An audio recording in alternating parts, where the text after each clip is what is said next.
Okay, I'm going to be talking about Gibbs free energy, which is the energy that measures the spontaneity of a reaction. Gibbs free energy is represented by delta G, and if it's less than 0, if it's spontaneous. If delta G is greater than 0, it is a non-spontaneous reaction. Delta G can be found in a non-standard or standard situation. Standard situation is when the reaction is at equilibrium, and if it's at 1 molar or if it's a gas, it's at 1 atm. Standard situation is also when delta G is equal 0 and delta G is equal to K. Non-standard is any situation other than described as standard. So we have this reaction at a non-standard situation, and we are asked to find delta G at 25 degrees Celsius, and they've also given us partial pressure of the compounds in the reaction.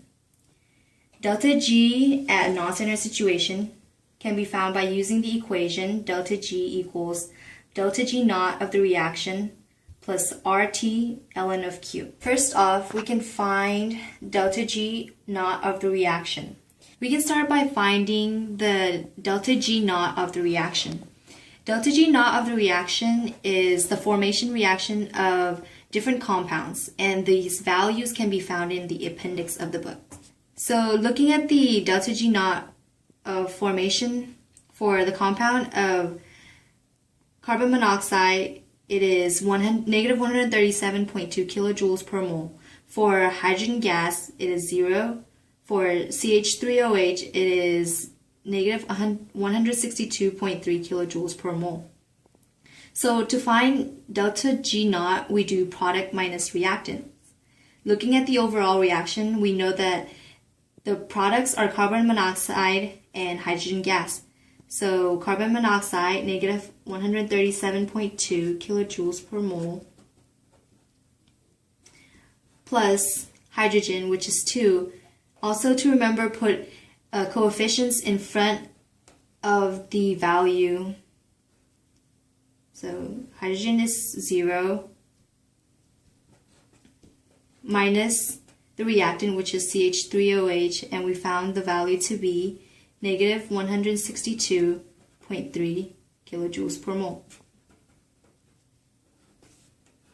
After solving this out, we get that the delta G naught is 25.1 kilojoules. And to convert that to joules, we multiply it by 1,000, since there is 1,000 joules in 1 kilojoules. That should give you 25,100 joules.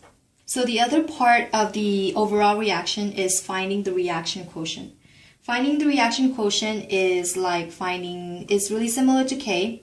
So we do Q equals products over reactants. We know that the products are carbon monoxide and hydrogen gas. Since hydrogen gas have a coefficient of 2, we must make sure to square that over CH3OH. Products over reactants. So the products of this overall reaction is carbon monoxide and hydrogen gas. And since hydrogen gas has a coefficient of 2, we must raise it to that power over the reactant, which is CH3OH. And in the problem, we were given the partial pressure of each compound. So now we can just plug it in. Reaction quotient equals to 0.004896. So now that we have all the components for the delta G equation, all we have to do is plug it in.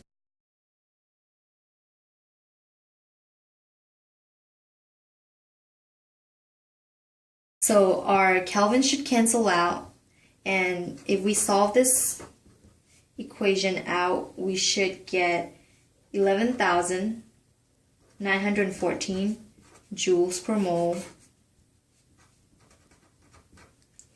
And to convert that back to kilojoules, we will have to divide by 1,000, since there's 1,000 joules per kilojoule. And that should give you 11.9 kilojoules.